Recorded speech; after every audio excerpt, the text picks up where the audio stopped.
Okay, everybody. So we're back on Los Legends. You're with King Los. What's good with it?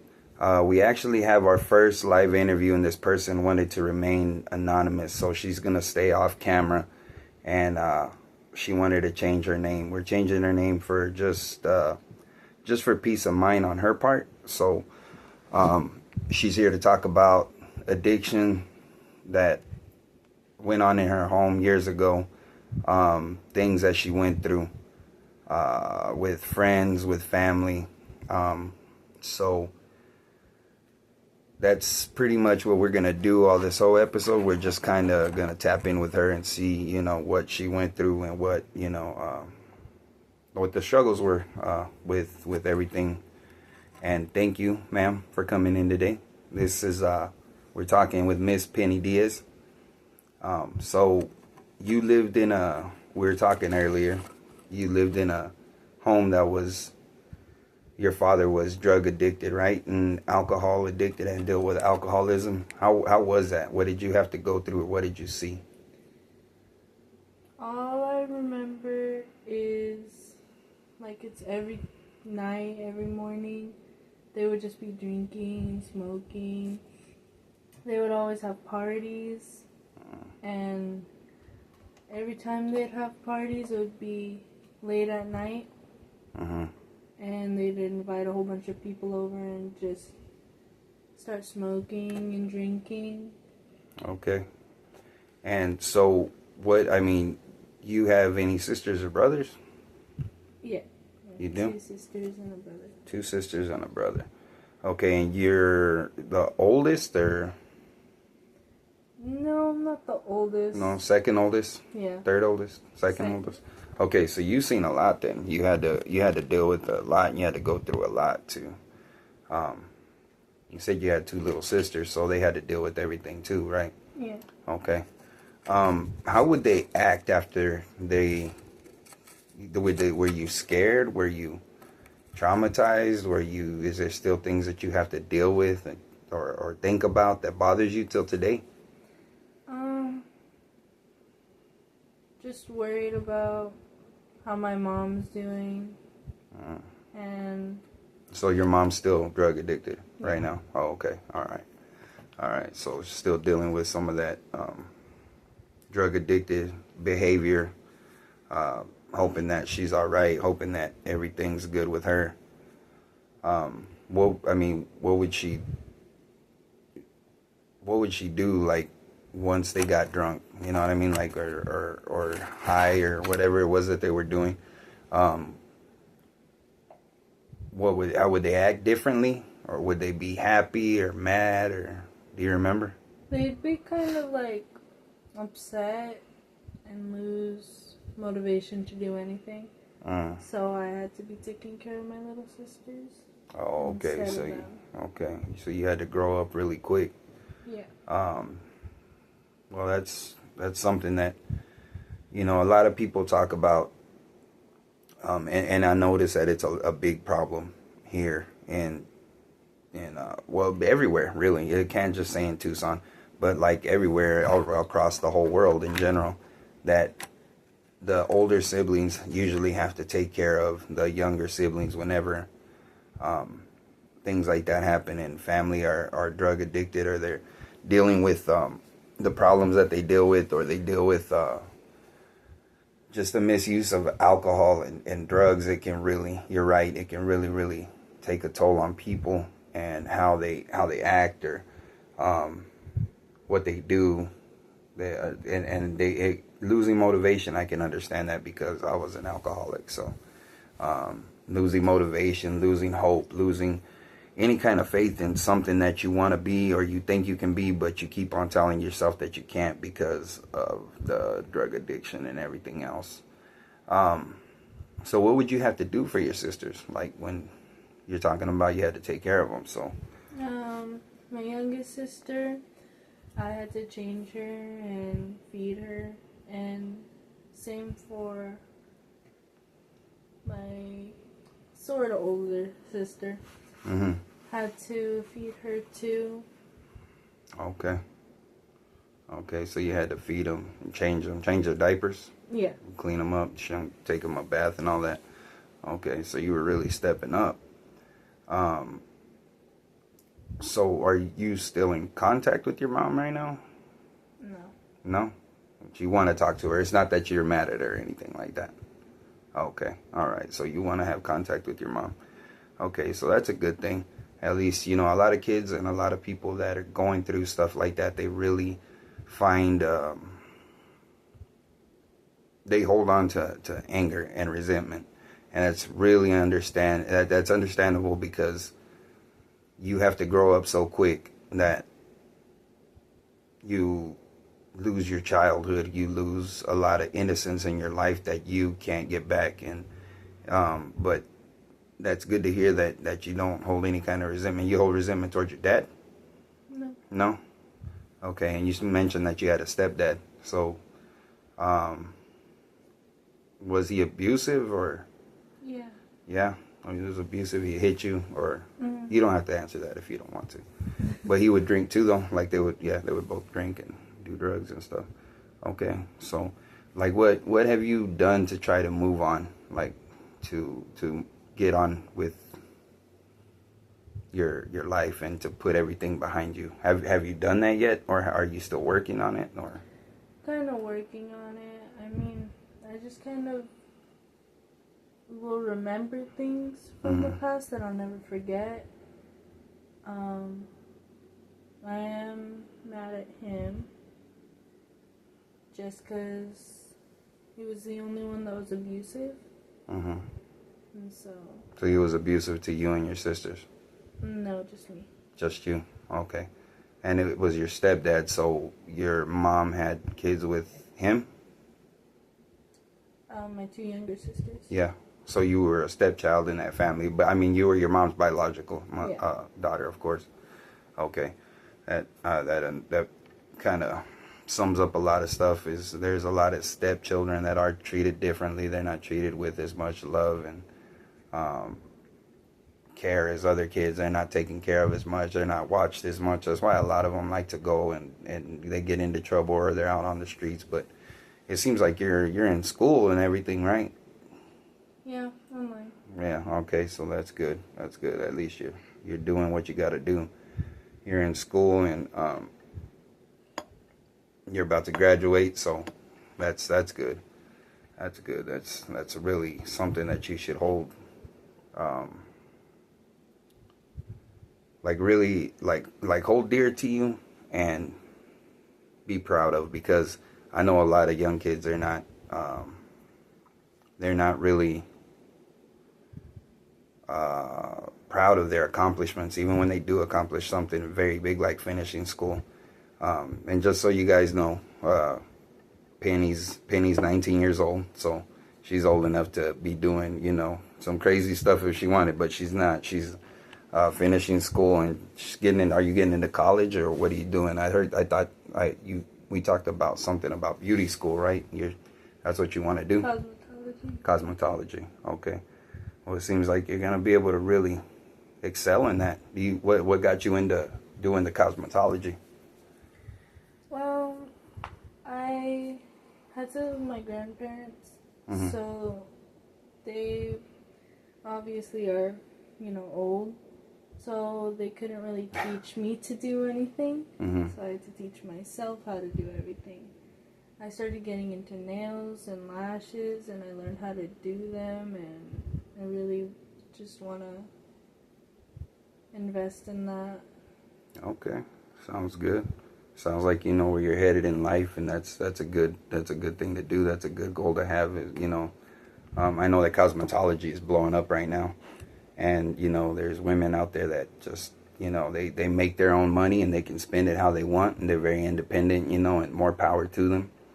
And, you know, if they want to spend $1,000 on their nails and, you know, lashes and hair and whatever, then that's what they do. You know what I mean? And more power to them, because, you know, if you're out there and you're an independent woman, hey, for real, there's a lot of women that are holding it down right now. And they're just making so much money right now, and they should be very, very proud of what they do and how they do it, for real. Like, no matter what, it's if you're holding it down for yourself and You know, regardless if you're going to school or if you just work, you know, my hat's off to all women that are out there doing their thing and on their grind and making their cash. And you know what I mean? That's good. That's a real good thing. You're an artist too, right? Yeah. Yeah. So what do you like to draw? Like, what do you draw? Anything I see that I think is cool or Okay. anything that I can draw, anything I know I can draw, I'll draw it.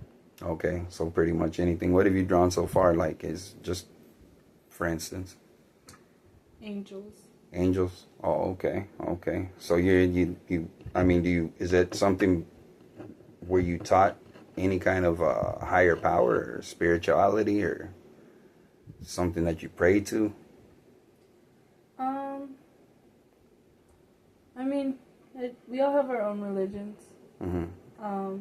I just like to draw angels. I think they're beautiful. Okay, okay. Sounds good.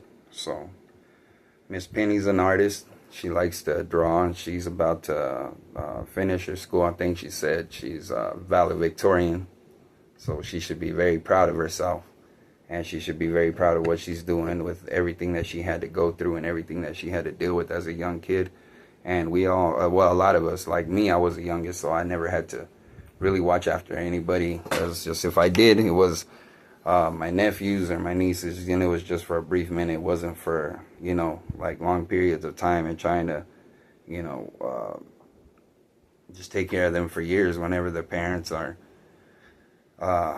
drunk or messed up, drug stupor. It doesn't really matter what it is. It can be anything, even depression, anxiety. We all know how that can get a hold of you and how easy that is to, or how easy it is to fall into depression. And if you haven't dealt with it, and you know you found a way to move past it, then that's great. You know, but there's some people that, I don't know, have you ever dealt with that? Like, there's some people that they see you growing and they don't want you to succeed. They want to keep you down, you know what I mean? Because misery loves company. Misery loves company. And there's people that they'll tell you in your face, you know, hey, I'm glad you're doing better. Hey, I'm glad you're doing this. But behind your back, they're like, man, fuck that dude, or fuck that, you know what I mean? That chick. And they're saying this and that, and they think they're better than us and this and that. Well, you know what? We're not saying that we're better than you are. We're just saying that we're trying to get somewhere that we want to be. That's all. That's all we're trying to do. Would you agree with me on that? Yeah. So the more that people hate, I mean, people have put me down my whole life. I've already told you guys this so many times. People put me down my whole life and told me that I was stupid and wouldn't amount to anything. And that's fine, you know what I mean? Because their hate, their fear of me succeeding, that's what I thrive on. That's what makes me want to push harder and harder and harder. You know, so I just, you know, I really try to push myself into doing better, because like I said, I was an alcoholic. I was a drug addict, one of the worst in the world. You know, and I talked about forgiveness, about forgiving oneself. Whenever you go back and you think about things like that, what do you think about? Like, did you ever get mad at your mom and tell her anything, or your stepdad or your father? I don't really remember. You don't really remember? You were too young, or you were just something that you put out of your mind? Yeah. Oh, okay. Yeah, I've seen a lot of that too. I've seen a lot of people, a lot of both men and women, just be like, hey, you know what? I don't remember. I don't remember, and I don't want to remember, and there's a reason why, and you know, it's not for me to push and to say, you know, oh, well, remember this or remember that, you know. If it's something that was traumatic in your life or something like that, maybe you need to see a therapist, or you know, I'm just making suggestions here. But, you know, I know that I had to see a therapist. I had to talk to a therapist, and it was kind of tough letting loose of all the problems that I'd had and everything that I had to go through as a young kid. You know, those things that other older kids put me through. Older girls put me through. I don't want to talk about it too in depth right now because you're a young lady, but they put me through a lot of things, and I had to rise above that. and I had to forgive them and forgive myself. And it's really hard to forgive yourself. No matter what anybody says, it's hard to forgive yourself. But other than that, like, I'm trying to think here. You just got me on the spot because it's my first live interview. So you got King Los over here kind of shook, you know what I mean? But anyways, like, so besides school, and you have friends, right? Yeah. Are you any of your friends drug addicted or get into anything? Any kind of problems? I don't have too many friends. But Keep a small circle. That's good. yeah. All of my friends, I haven't heard anything, seen anything about them getting into drugs. Okay. Well, that's good. You keep a good small circle then.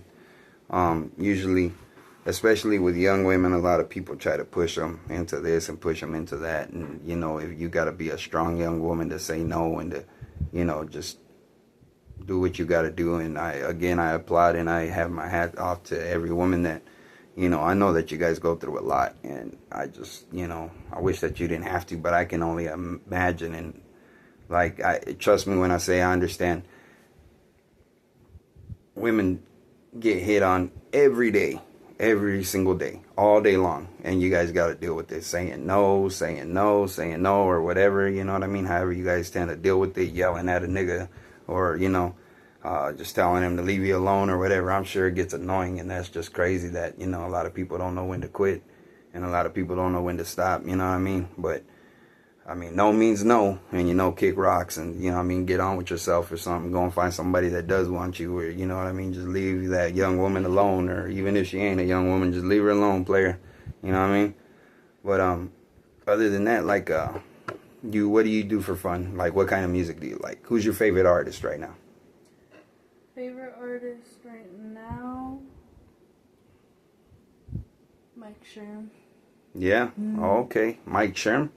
Okay, all right. I don't know who that is. I'm kind of an old nigga, but that's all right, though. I mean, I know a lot of different music, you know, and I like a lot of different people. Who's your second favorite artist, if you don't mind me asking? I don't. You don't know? No. You don't have a favorite song or anything like that?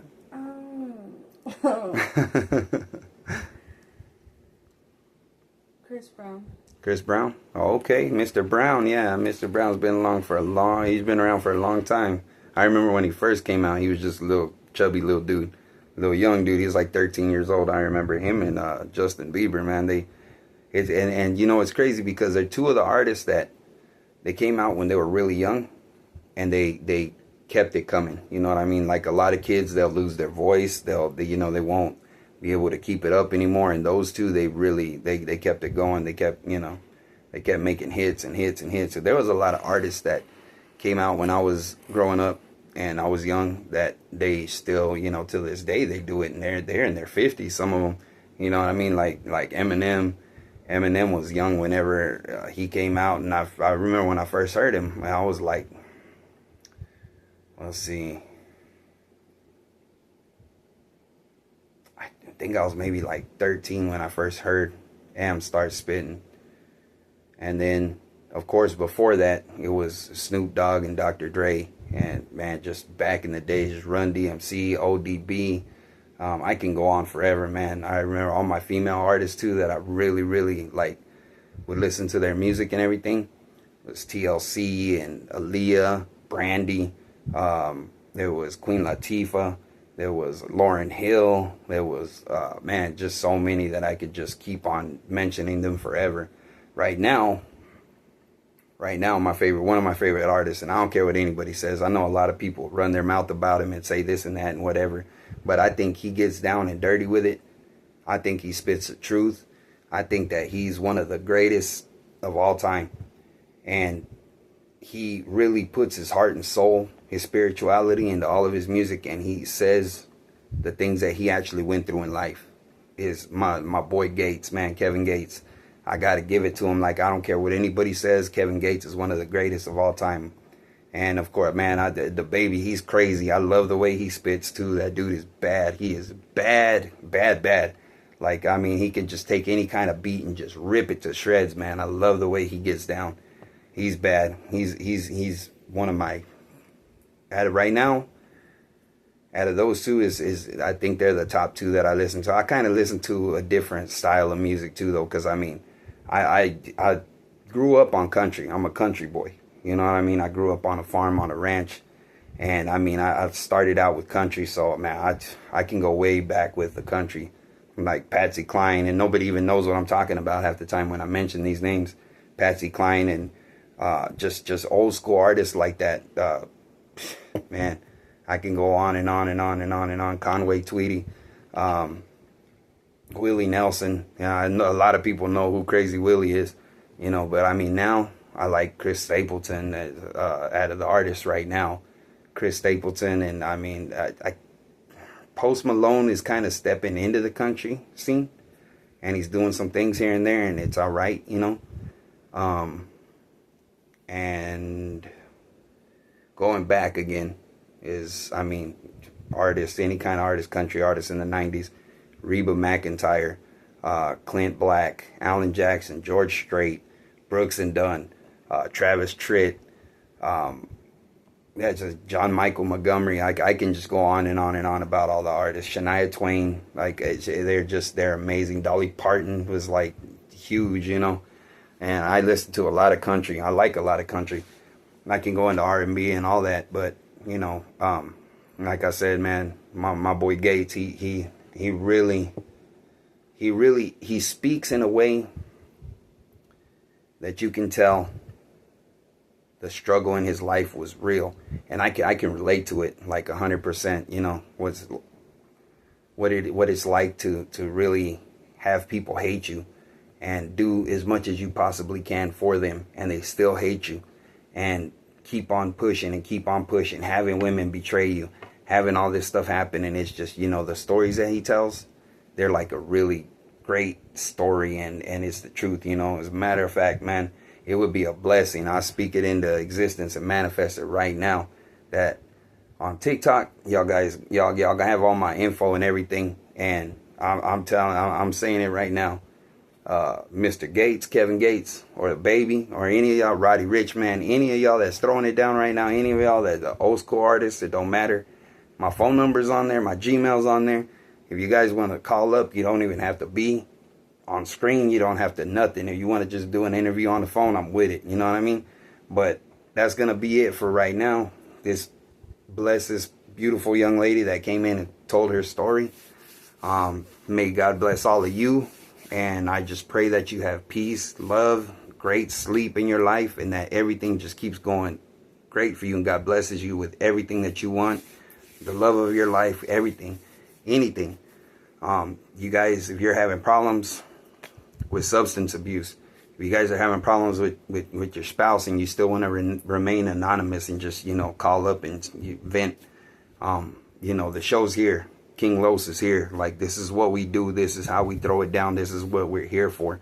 We're here for you guys to tell your stories of recovery. We're here for you guys to talk about any kind of struggles that you went through, like this young lady just did right now. She was strong enough and brave enough to come on the show. Again, thank you, ma'am.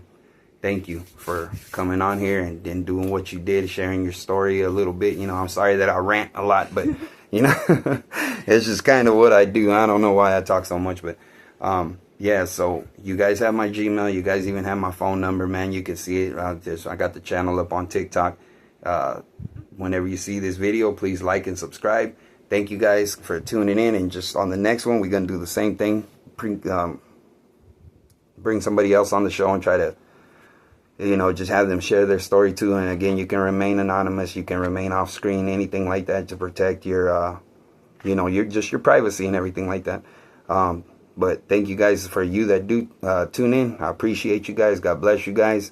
And again, like I said, anybody want to holler, man, just call me. Hit me up. I'll answer. I guarantee you I'll answer. If I don't, call again. Call again. Trust me, I'll get you on. All right. Appreciate you guys. God bless you guys. Much love. King Los. We out.